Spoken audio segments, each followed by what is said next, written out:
আমরা কিছুই করতে পারিনি আল্লাহ, রমজান মাসে আমরা কিছুই করতে পারি নাই। আমাদের মতো গুনাহগারকে আল্লাহ তুমি সেই কাতারে শামিল করো। পুরো রমজানে আমরা আমাদের গাজার ভাইদের জন্য কিছুই করতে পারি নাই, একটা টাকা সাদাকা পাঠাতে পারি নাই, ওদেরকে এক বেলার খাবার দিতে পারি নাই। রমজানে আমরা কোরআনের হক আদায় করতে পারি নাই, খাস করে তওবা করতে পারি নাই, তাহাজ্জুদ ভালো করে পড়তে পারি নাই, তারাবি ঠিক মতো করতে পারি নাই।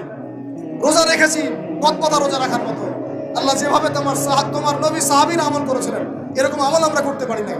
তাও তোমার ক্ষমা, তোমার দয়ায়, তোমার রহমতে আজকে আমাদেরকে ক্ষমা করো এবং এই শিক্ষাগুলো থেকে আমাদেরকে ভবিষ্যতে তৌফিক দান করো, যাতে করে আমরা তোমার রেজামন্দির মতো করে জীবনযাপন করতে পারি, গুনাহমুক্ত জীবনযাপন করতে পারি, ইসলামের জন্য একদম জান মাল সময় উজাড় করে দিনের খেদমত করতে পারি। দিন ইসলামকে আল্লাহ পাকের জমিনে আমরা দুর্বল থাকতে দিব না ইনশাআল্লাহ। দিন ইসলামকে আল্লাহ পাকের জমিনে আমরা শক্তিশালী করেই ছাড়বো ইনশাআল্লাহ। দিন ইসলামকে আমরা আল্লাহ পাকের জমিনে বিজয়ী করেই ছাড়বো ইনশাআল্লাহ। এই পথে যারা বাধা প্রদান করবে এদের বিরুদ্ধে আমরা প্রতিবাদ করে তুলবো ইনশাআল্লাহ।